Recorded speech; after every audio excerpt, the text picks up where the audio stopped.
Hello, everyone. My name is Morenike Ojurongwe, and I'm the Community and Events Advisor at Equal Voice. Equal Voice Foundation is a registered charity dedicated to improving gender representation in Canadian politics. We work to advance education and provide leadership trainings for women and gender diverse people to increase their participation at all levels of Canadian politics. By leading and supporting initiatives, we would equip women and gender diverse people with the skills and tools they need to successfully run for office. I'd like to begin this conversation by acknowledging that Equal Voice is located on the unceded territories of the Anishinaabe and Algonquin Nation.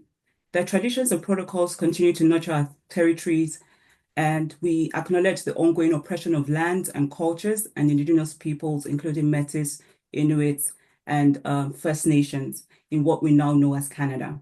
And we commit to the healing and decolonization journey we all share together.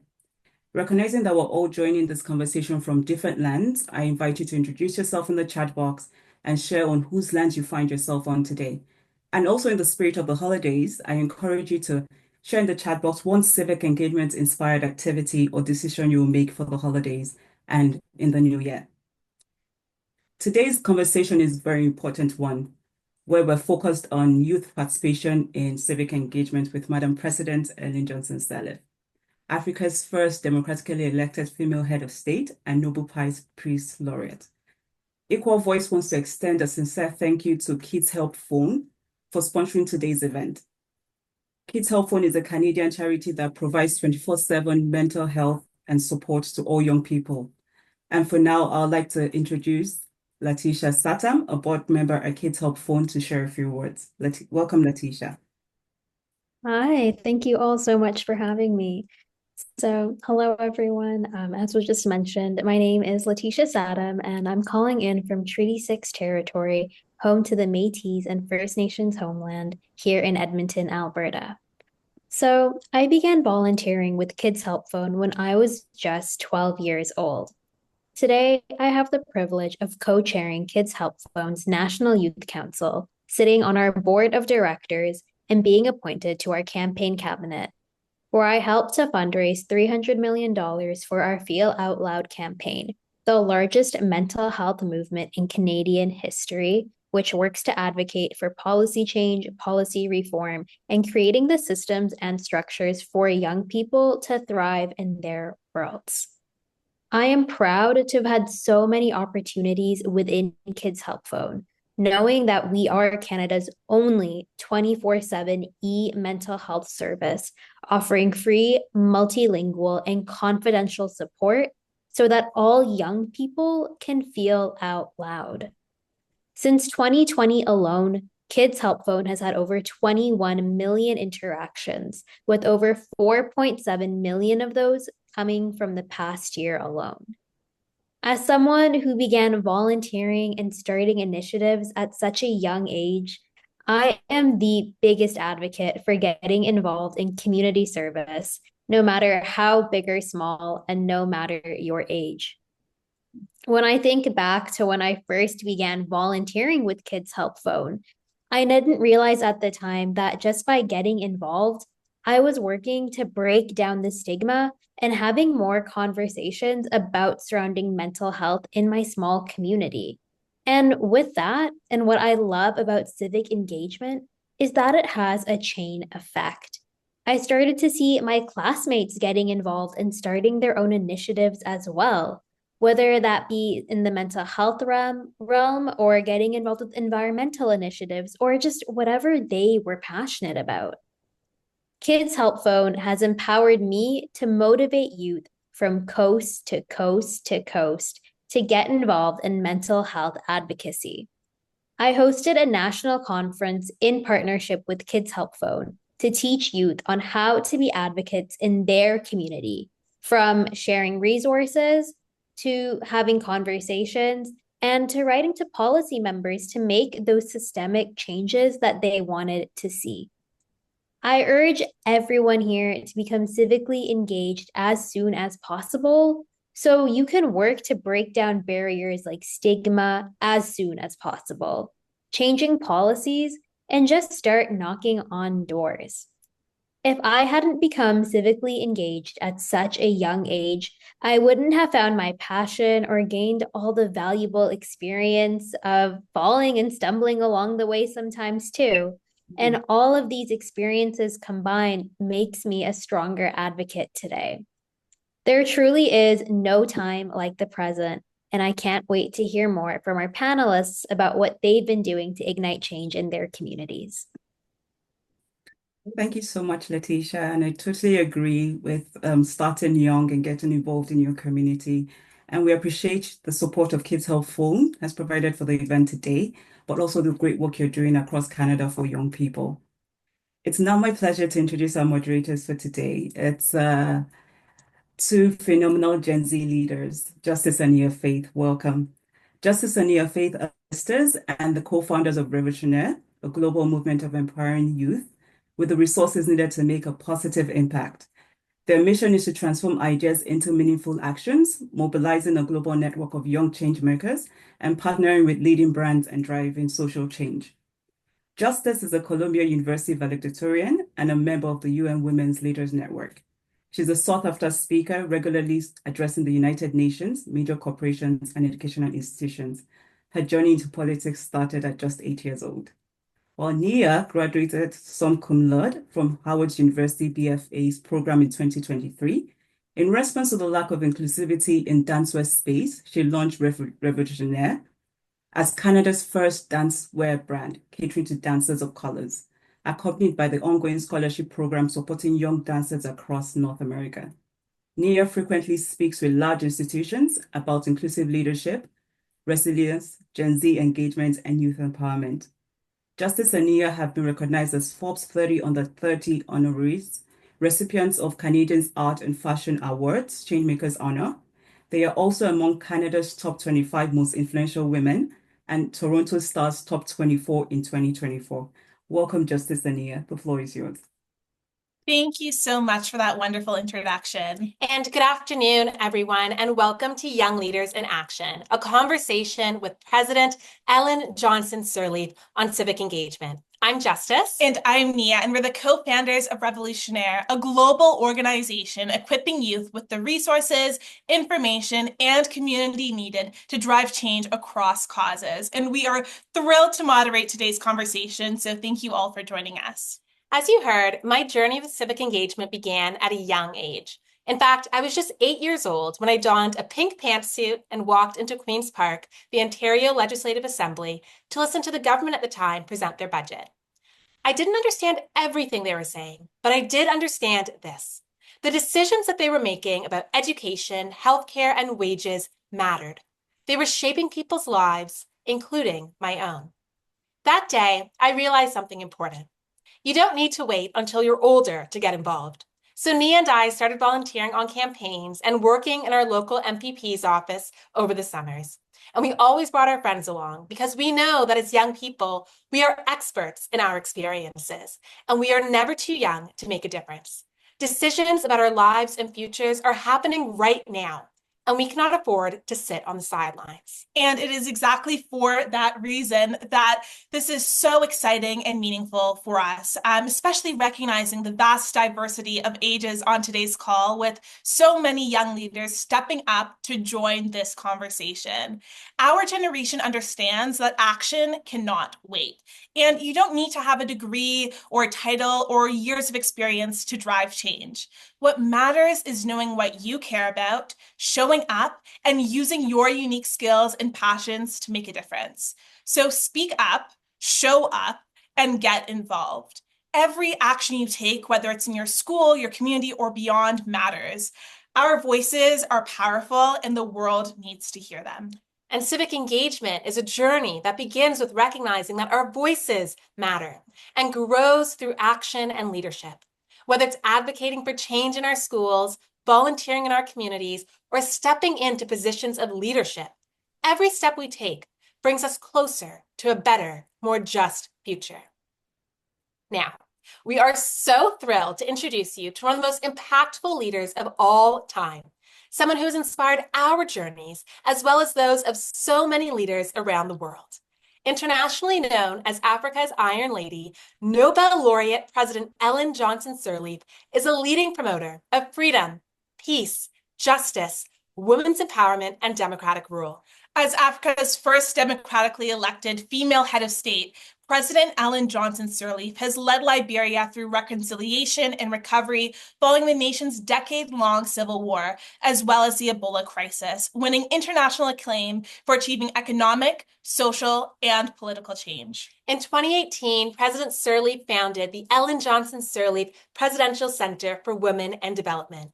The organization aims to be a catalyst for change across Africa by helping unleash its most abundant, untapped power, its women. And at this time, we are honored to pass the mic to Madam President to provide today's address, which will be followed by a Q&A. Thank you, Madam President.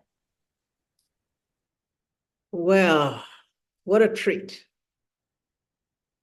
A treat to have an opportunity to interact with, what, 180 of you, you said?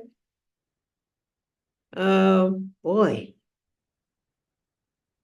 I just listened to those of you who have spoken, and I just see young people like yourself with the enthusiasm, the drive, the capacity, just wanting to show how much you are engaged in civic action, in community engagement. I think that's so wonderful. And then, you know, you said, I think I read, you just said I was going to make a speech or an address. Well, let me say this. Speeches are now meant for the United Nations. Speeches are meant for, you know, big events where people talk. Let's just say I'll do some remarks. And then we'll have this opportunity when the questions you have posed, you can go over them, or you can have some new questions, and then we'll just have fun. We'll just talk about all the things you have asked and I have responded to, and we talk. Now, both Justice and Nia have mentioned what I call the two areas of young activism. The pre-communication and technological revolution, and then the post, how you fall into different categories in how you express your drive, your participation in civic action. Pre-technological and communication revolution, young people engaged in civic action through church battles, Sunday schools, school activities like school groupings, sports activities, being able to Girl Guides and all those things that brought young people together for the opportunity to share experiences, to be able to talk to each other, sometimes without getting full endorsement of mothers and fathers, and wanting to make sure, particularly if you're a girl, make sure you stay orderly, make sure you know, sports activities that give you an opportunity for interaction. Make sure that you act like a lady. Remember, don't climb trees, don't play football. Do all those things that make you prepare like a woman. Well, those were, but you still found the means through all the things that have been mentioned and things that I mentioned to get together, to talk to each other, to challenge maybe in school, the thoughts as conveyed by teachers, wanting to be proactive in saying, standing up, that's how leadership started at that age. Wherever you were, whether it was a church group or Sunday school group, whether it was associations of young people in the schools or sports activities, there's always someone who's willing to stand up and express their voice. someone willing to say something, someone willing to challenge the statement and remarks of others. And that's how we saw leadership bloom. So many would take that challenge.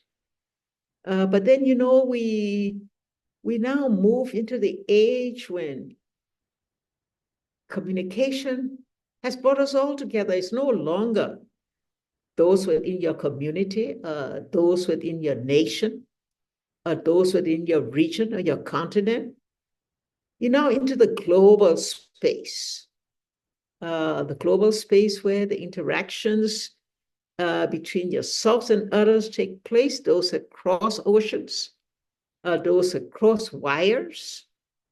And then we also find that the limitation of expression, when we get to those who are tied into their laptops and tied into their telephones, where the interaction are so limited, but all the ability to be able to access all of these things that you see on Facebook, on Twitter, on Instagram, nobody's talking to each other anymore.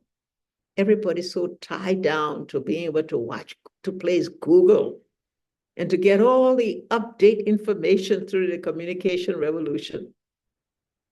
I think where we are today, in this global environment, the global landscape that is so full of crisis and uncertainties, it's good to see young people begin to reclaim their future, reclaim the ability for action, the ability for inclusion, the ability for networking among themselves, recognizing that in this global environment, you have to have a voice. You have to have participation. And those among you must take leadership. Leadership by being able to stand up, to speak out, to have a voice. And I just listened to Nia, I think it was, when you said how in the park you were able to challenge some action on the part of the government. Perhaps there was something to do with the structure of the society, something to do with policies that had been announced by the government that young people felt did not rightfully give them their role. And so it matters again. The national landscape makes a difference. In Canada, you're lucky. You can take action, you can speak out, you can exercise your views and your feelings, and you can get together as groups in your community to sit and talk about, is the government doing the right thing? Is the structure of the government right? Can we have a different political system that gives more gender equity, more equal opportunity to young people? Are their policies the right one to ensure that the freedoms of expression, are established and are available to all? Does our system have the kind of humility where we can be able to stand up and yet be able to see ourselves not having monopolies of ideas and knowledge, but be able to recognize the values of others, that we cannot get ahead unless we have those who we can share our eyes, unless there's shared values, unless there's changes in the recognition of others in their own place in society. That's where the young people are now headed. And in doing so, they're beginning to stand out and to challenge the status quo, to come in as groups. And what our caution now today is, how do you manage this process of change and reform in such a way that it balances the right for free expression, the right for activism, the right for challenges? How do you balance it with the need for order in the society? How do you ensure that protests do not turn violent so that this destroys the very nature of what they seek in terms of their participation? Those are the challenges that we all face as we try to provide, as leaders, like myself, to provide that environment where you have a right to do all the things that make you an activist, that enables you to stand up and take your right society to be able to get to that to which you are entitled. Have you spent the years in academia being able to mobilize knowledge, intelligence? How do we ensure that your contribution to society is positive, is contributory, and it blends into the rest of society, recognizing that this balance of being able to be an activist does not lead to the place where the challenge goes out beyond the scope of reasonableness, because the reform you want is too far, too much, too fast. And that's where we try to now find the balance between where the society is, the status quo, its structures, the architecture, the policies and all, that enables it to also enable the young people to take their rightful roles. And it's time for that. It's time for transformation. It's happening in every society, and there's no one stopping that. I think what we want to do is to manage this process that you can see the older ones like myself gracefully fading away and being able to turn it over to you, where you take the mantle, you take the baton, and you move to society. But be careful that when you do so, you recognize the values of history, the values of culture, the values of tradition, that those things make for a great society, and they made for great societies in the past. Not societies that were opening up, much to autocracy, but still with enough value to have brought it to this point in time in terms of development and the readiness for young people. This does not apply to all countries, of course. You've got different variations. You've got different systems, political systems, religious systems, traditional systems that may set the scope and the pace by which changes are accomplished. But I think each of us in those societies must find a way that respects the value of age, that respects the values of culture and tradition, but at the same time, be active enough to stand up and to ask for your right to leadership. Your right to leadership at the highest level, so that nothing stops your ambition, nothing stops your goal but yourself. And for you, the responsibility is yours at first. The responsibility to rise above your own fears, the responsibility to see yourself as a mother, if you've come to that age or that stage in your life, to see yourself as a woman with all the virtues of a woman, the virtues of caring, respect for each other, the virtues of compromises, the values of togetherness, the protection of life, the protection of people that you bring, the sensitivity that women bring to leadership. But beyond that, equal in capacity, in knowledge, in courage, equal in every way that makes you ready for competitive endeavor. No woman wants giveaways. What you want is just the equal opportunity to be what you want to be in accordance with your own energy, your own ability, your own readiness to stay the course, to seek that which you want. That's our message to young people. That's our call to you for activism, for community engagement. That you take that step. You call out, you call for the reform you want, but do it on the basis of knowledge, do it on the basis of information, do it on the basis of proper communication.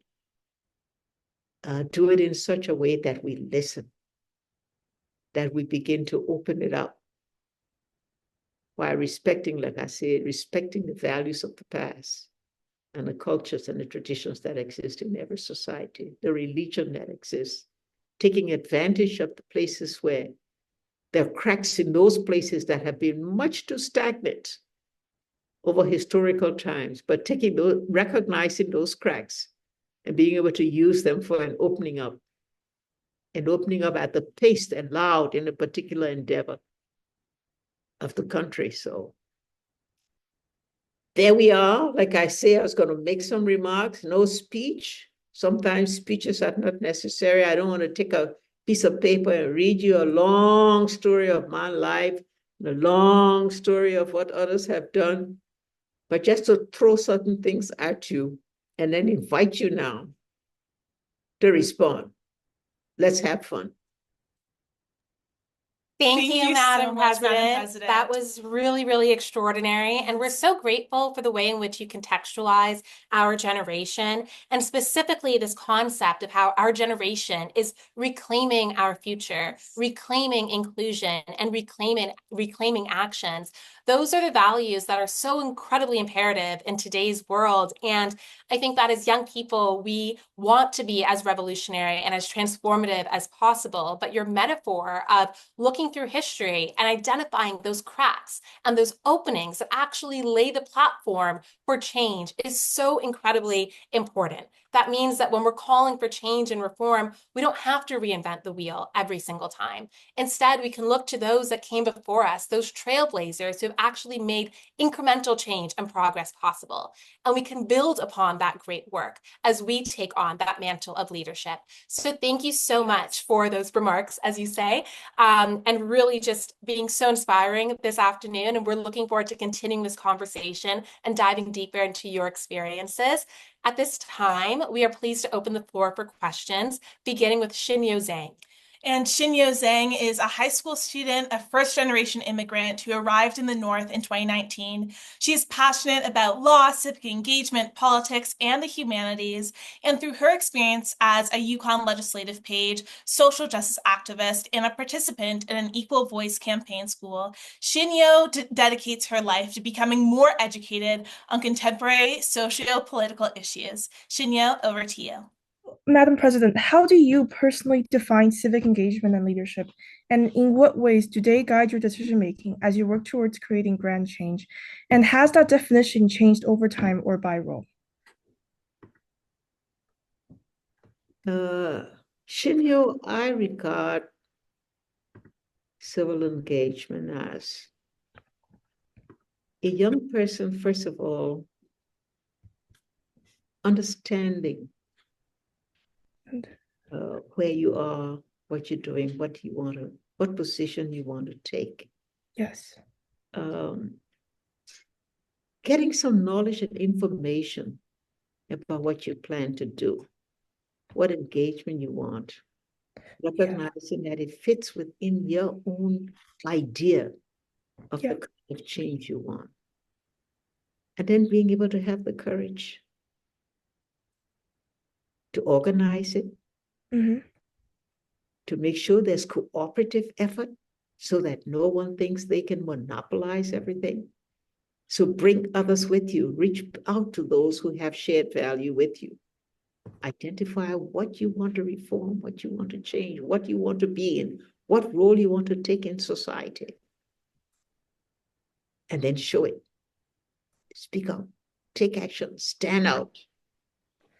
I think it's very hard these days to be truly authentic in your own views and opinions, because like society is very like it's very easy to be influenced by like the values that society wants to push towards you. And even though like I admit there is change happening in our society, like we're advancing in our generation, I think that sometimes you get discouraged because there's always a force trying to like bring us back and reversing the progress. Like we see in the USA right now. It's, yeah.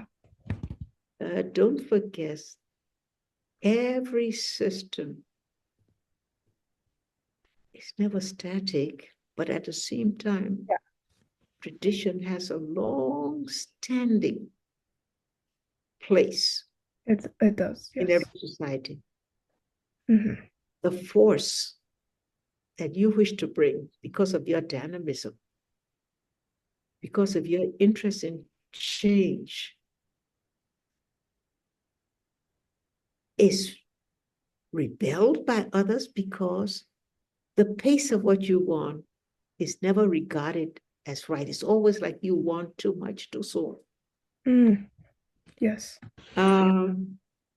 And the thing to do is to continue as a group engaging, Yeah.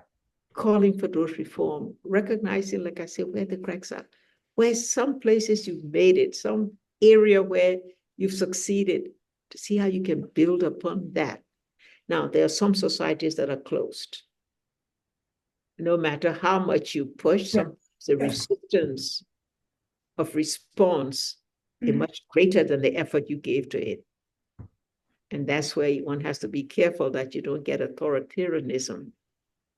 Yeah, Becoming more militant or leading to violence on either side. absolutely, yes. That makes it difficult. So you one have to engage that engagement to know when to push as much as you can. And when the time you have to take a pause, re-strategize, recommit, reactivate and keep going. You don't want to disrupt the entire society because that does happen from time to time. It does, yes. That disruption is so profound that could also cause a complete reversal Yeah, no. of all the Yes, changes that absolutely. you really had achieved. So you say it's balancing that.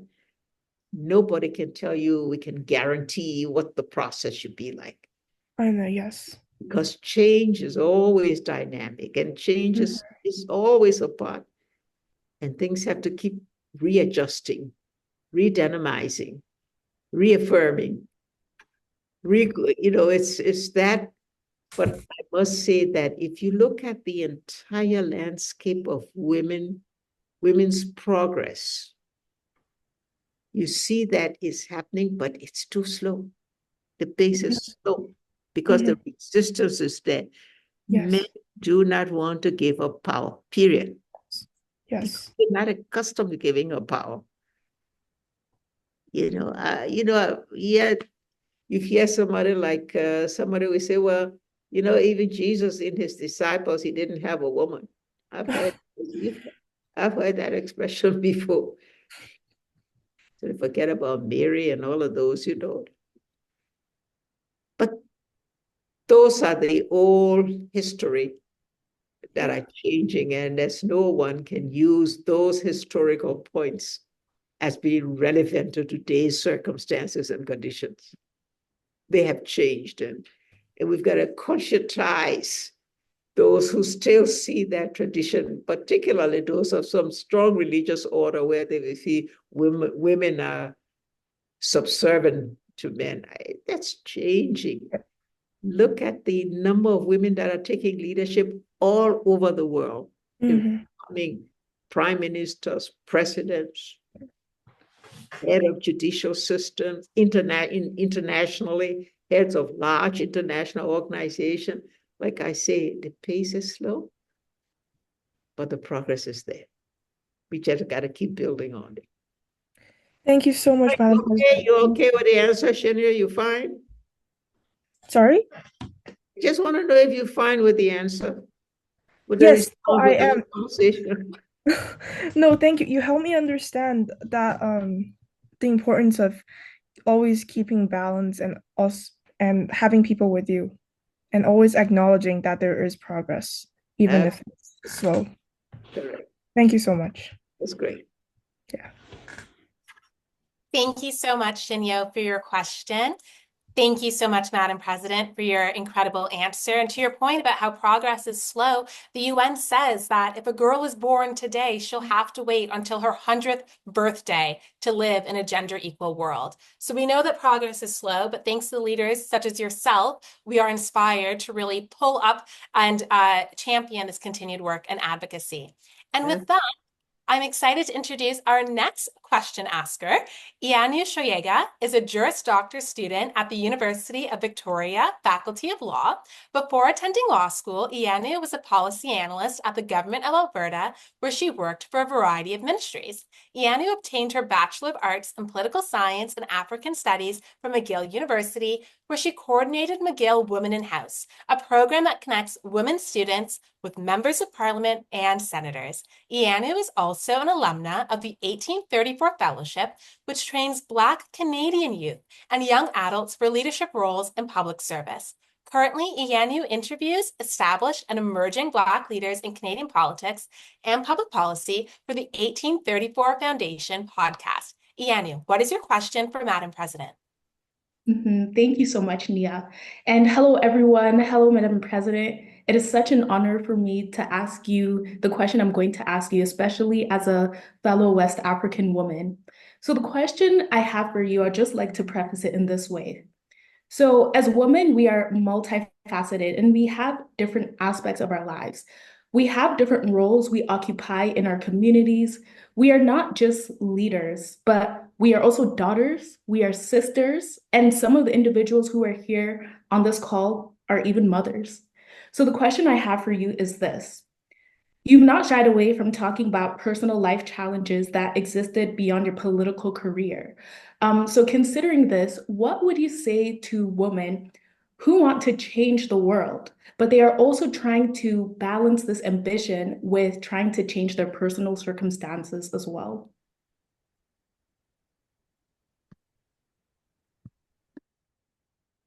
Let me get the name right. Ania, is it?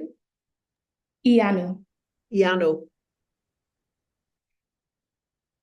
The good thing about being a woman is that we're proud of being a woman, aren't you?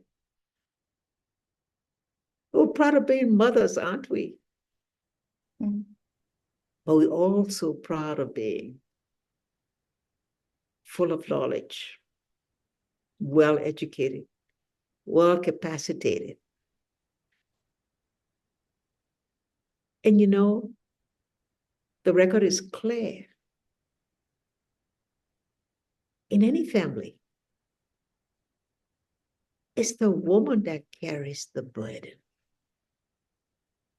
The burden when you're a professional woman, wanting to change the world, and yet remaining a good mother if you're a mother, a good example for your children.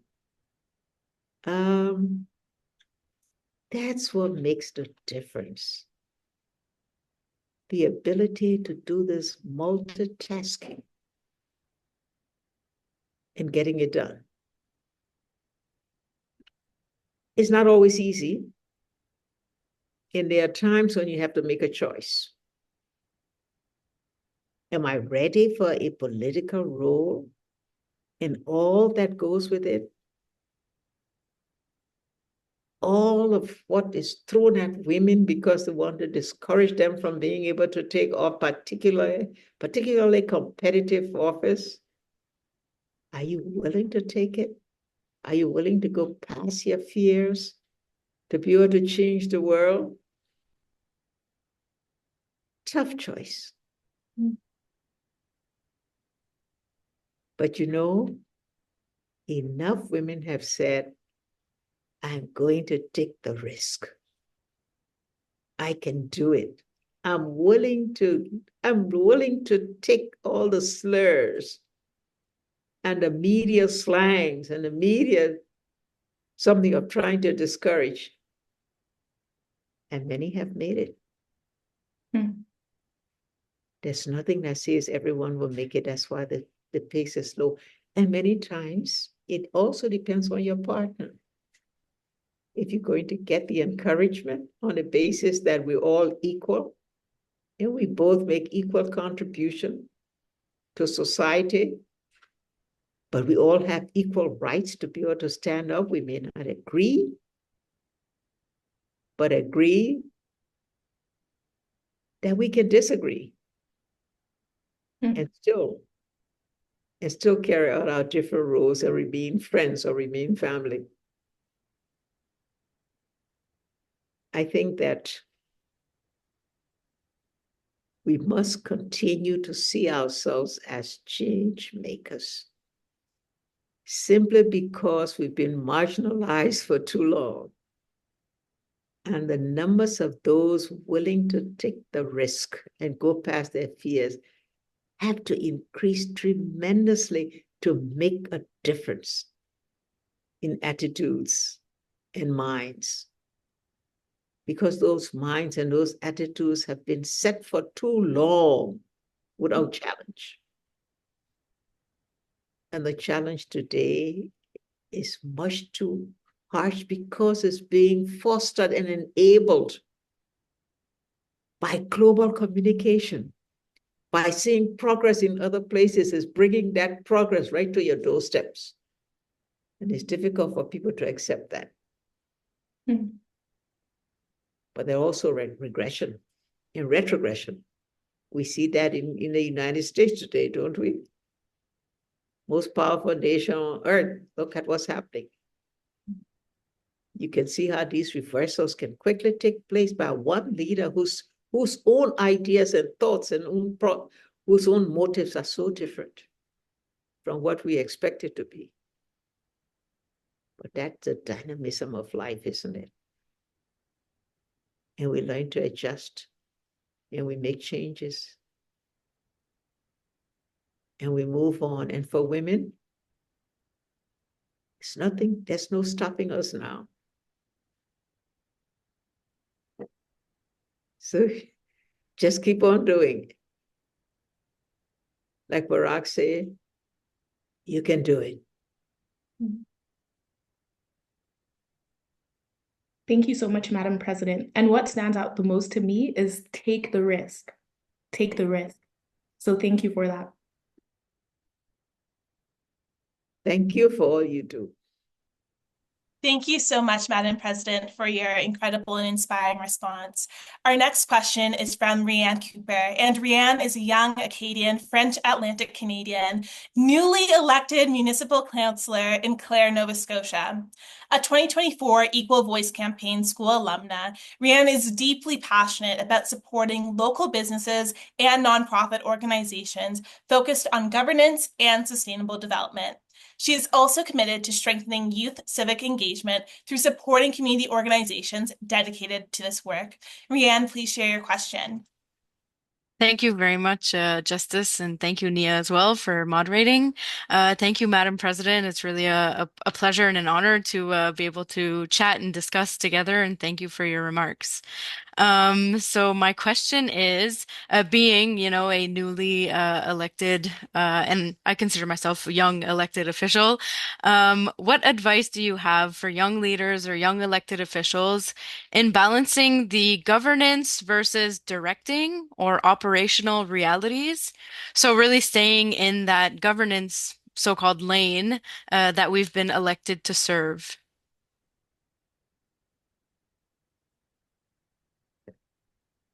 Staying in your lane is always not wanting to take the risk. You want to stay with the flow, so to speak, You don't want to be challenged because that can lead to some objection that can throw you off course from a path that already established. That silos that you find yourself in, and can't break free of it. That's when you stay in the lane because you want to. But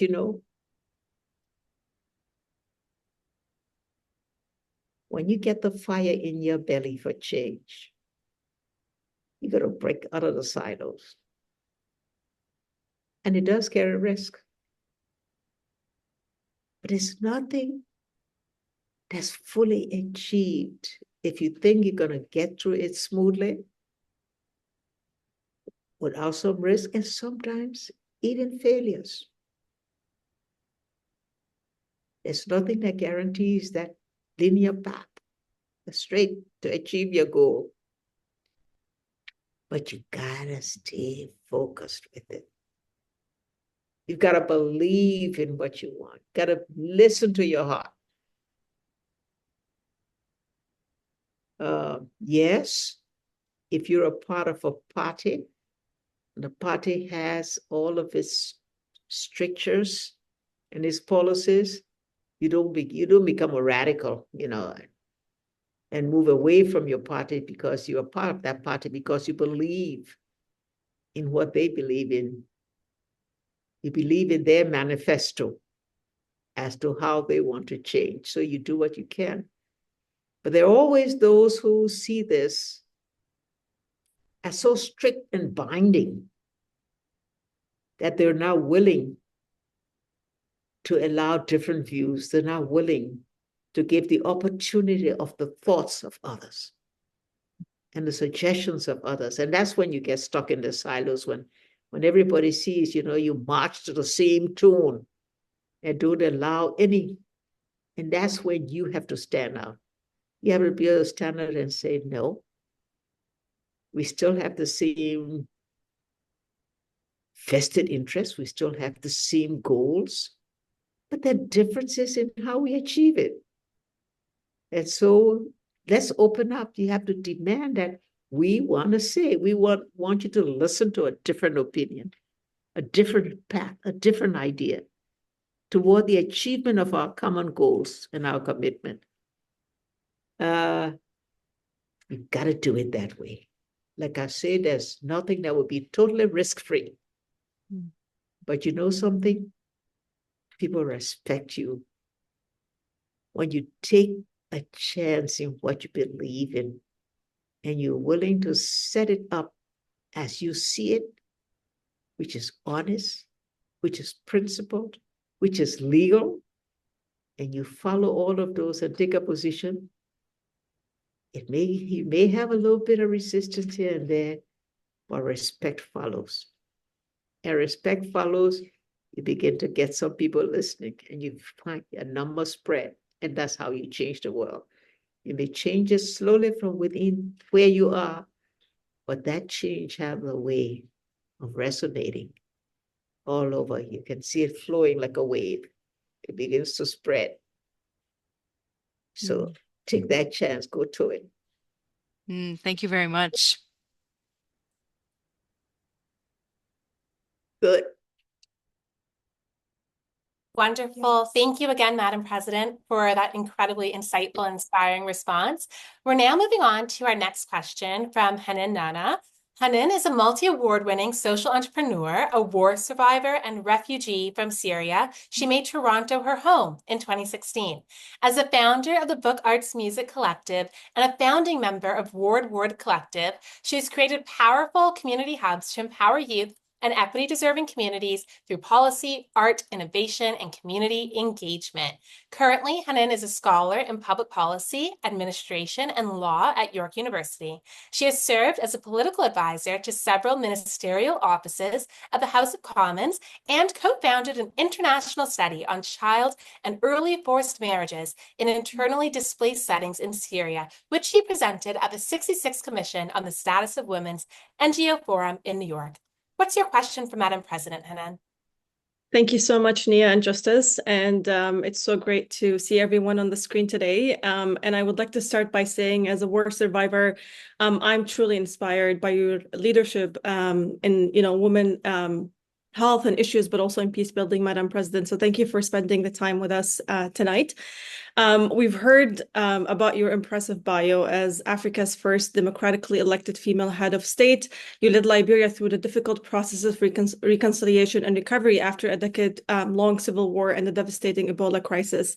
And these, of course, were incredibly challenging times, yet you achieved significant economic, social, and political progress. So my question to you, Madam President, is what were the key strategies and values that guided your leadership during such crises? And how can we as young women leaders of today apply these lessons in our own countries? Hannah, first, let me salute you. Thank you.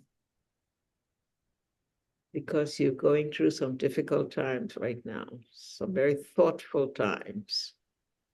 Thank you. This is when your contribution, just through what you have done for your own personal achievement, but that also sends a story to many of those who know you, to many of those of your country, that there are those who have reached a place where when the country's ready, they are ready to serve. And I believe that we all pray that your country is coming very close to that point, and we'll be with you in prayers. Thank you so much. Now, when you talk to Syria, my own mind sort of drifts away because I remember, 2 decades ago, the kind of stories we saw and we see today. And I can just say that what you've done in promoting engagement, your achievement that you have shared with others. Now is the time to build those bridges. Maintaining what you've done and your achievement, but now creating the networking that enable your group to spread a bit more, where your experiences can be felt, even if it's through communication and not necessarily community action, foreign community action, or return to home community action. Maybe not be the time for that, but the time for communicating, the time for sharing what you've been through, thereby bringing to those who are coming to restart their lives the same belief in themselves, the belief in the future, their belief in their own abilities to now be a part of a reforming movement. Mm-hmm. And so I just hope you bring that strength of character that you've shown in a sharing way to those who will reach out to you and learn from your experience. That's where you make a difference. That way you strengthen them. You enable them to take the risk that you no longer have to take. You've already passed that, but they will need you. They will need your experience to build their own strength and their own courage to see this new environment as an opportunity so they can one day be like you. They don't have to leave, but they can build that community spirit in their return. All the best to you. Thank you so much. And I will hold this advice very dearly. Thank you. And then thank you for your leadership, your advocacy, and your resilience and commitment to action. And Madam President, thank you again for your incredible remarks and response. We'll now turn to our last question for today's session from Christina Kisson. Christina is currently the Executive Director of Proud Politics Canada, a nonprofit organization dedicated to increasing the number of openly 2S LGBTQ+ public officials in Canadian politics. She's a student at the Clayton School at the Clayton Ridgewell Graduate Program in Political Management at Carleton University in Ottawa. Christina, please share your question. Well, Madam President, thank you so much for making the time to share your insights with us today. I know it's been inspiring for me and I'm sure for everyone else here today. So thank you so much for making the time. I'm curious about your experience with engaging young people in civic action. In my recent work, a big part of my role is being a community organizer and trying to get other young people engaged in politics and feeling empowered to run for office. And so I want to ask you, in your experience, what are some of the most effective ways for young people to engage in civic action beyond voting, and especially in contexts where they might feel like their voices are marginalized? Learn from the community. Listen to them, to their priorities, their views, their suggestions as to how you can be a part of them, how you can help to lead them, how you can influence their thinking. And maybe some of their words will change you. Their words will strengthen you. That's where we say community activism is not just going to tell them what you are, what you know, how you can help them to be what they are, but to let them know that you too appreciate their own skills, their own ideas, and their own goals. And sometimes those goals just come together because they may be common in terms of the ultimate end game as to what's to be achieved to make the community more robust, to make a community that has shared values and a community ready to reach out to each other. That's what your work is cut out for, to being able to do that.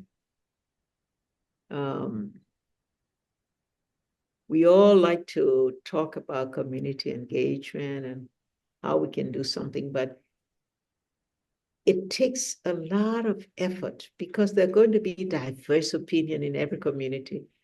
And there will be those who will also resist and resent one person that has strong views and try to have the voice that others listen to, and there could be resistance. But I think that's where you come in with a different approach of, okay, you've got a better idea, let's listen to it. You can lead a particular initiative, whatever that initiative is, whether it's in the community, providing service to the community, providing service to a particular grouping in the community, an organization or an institution. Give somebody the chance. You want to lead, give them the opportunity. And listen to them too.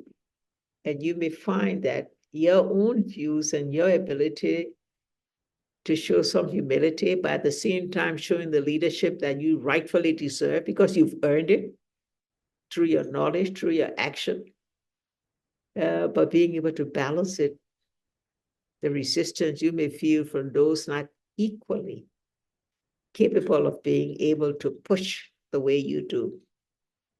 And get into a place where they shared respect because of common views of achievement and goals. It's a dynamic. Civic action is a dynamic process, one that's always changing to be able to respond to changing circumstances and being able to maintain your principles and your values and make the necessary adjustment to these changes without getting frustrated, without giving up, because you feel things have now worked the way you wanted it to work, at the pace you wanted it to work. The thing is to stay focused, to make those changes, to readjust yourself, to listen more, to expand your circle so that others are learning from you. But by learning from you, you learn from them.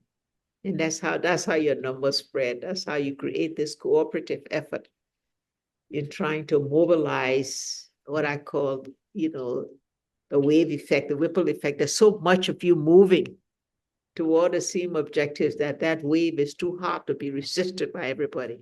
And that's how you explore the cracks, and you begin to widen that crack, and you begin to open up the society. Much of that is going on in the world today. Some of it in young activism is a bit too far, too fast. And one can understand, having been marginalized for a long time, the anxiety to get on with it in this global environment. We can now push because the circumstances are such that now is the pushing time. Now is the time to do it. And sometimes you push too hard, and then the resistance comes. So being able to push and stop, push again, opening it, but then networking across communities in your country, across the communities, across the ocean. Because there's somebody out there who has a better approach. Somebody out there has a deeper experience, a greater knowledge of history, a greater knowledge of tradition. And I think that exchange of ideas, God bless the technological age, where you can get on your phone and you can reach somebody in Malaysia, or you can reach somebody in Africa, you can reach somebody, somewhere else, and you can establish those relationships. And I encourage you who head these organizations to find places across the ocean with others that have the same views you have and the same ideals, and just reach out maybe once a month, do a phone call, exchange ideas, get a small group together in a room, get them to organize a small group and just talk to each other, learn from those different experiences in different circumstances, in different countries' environment. You may also learn that just learning from each other shows you the common threads of where goals are common, where ideals are common, where values are common, even though they're based on differences in history and differences in culture. But it's a question of inclusiveness, participation, reform to bring that about, the rights of all, the rights to be a part of, the right to be the ones that suffer from or benefit from a decision made by others, to be at the table with them, to have your voice. That's what activism is all about. And the strength of persistence, the strength of cooperation. To all of you, I see all the gleam of hopes from all of you. Every time each one have spoken with your own personal experience, I can see the leadership in your voice and the leadership coming from your heart. And I know that you've made a difference and will continue to do that, reaching across to each other, building upon each other's strengths and each other's aspirations. You can do it. Thank you so much, Madam President, and thank you for highlighting the importance of listening as a leader and encouraging the sharing of knowledge and the sharing of ideas to make a larger impact. So thank you so much for your time today. Thank you, Christina. And Madam President, we cannot thank you enough for sharing your wisdom, your experiences, and your spirit with us today. Your impact on the world is immeasurable, and you've empowered generations of women to recognize that they have the power to change the world and move from dreaming about change to taking action and turning our dreams into reality. You've not only made history, but you've also redefined what is possible. Your courage in leading Liberia through its most challenging times, your unwavering commitment to justice, peace, and democracy, and your relentless advocacy for women's empowerment have inspired so many globally, including all of us on this call.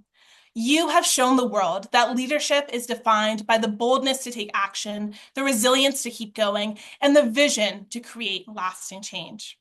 For youth leaders like us, you are proof that no dream is too big. No challenge is insurmountable, and we all have the power to make a difference. Your journey reminds us that leadership requires not only the strength to lead, but also the humility to listen, not only the courage to act, but also the conviction to persist. We leave this conversation today more inspired than ever before to speak up and keep advocating for the change our communities and our world need. On behalf of young leaders everywhere, we thank you for blazing this trail, showing us what is possible, and reminding us that the future belongs to those who are brave enough to build it. So thank you so much, Madam President. And Madam President, we would like to turn it over to you for your closing remarks. I've heard so much. I've enjoyed so much. I've been pleased by so much that each and every one of you that have spoken, have shared with me. There's not much to close on. I say to say, amen. Go out and change the world. We'll be there. We'll be watching. We'll be encouraging. We'll be praying. You can do it. Have a good day to all of you. I'm glad this is a great opinion. I take every word you say with me, and it makes me stronger in my own efforts. So I thank you for all your experiences. Have a great Sunday. Enjoy the rest of the day. Thank you so much, Madam President. Okay. Thank you so much, Madam President.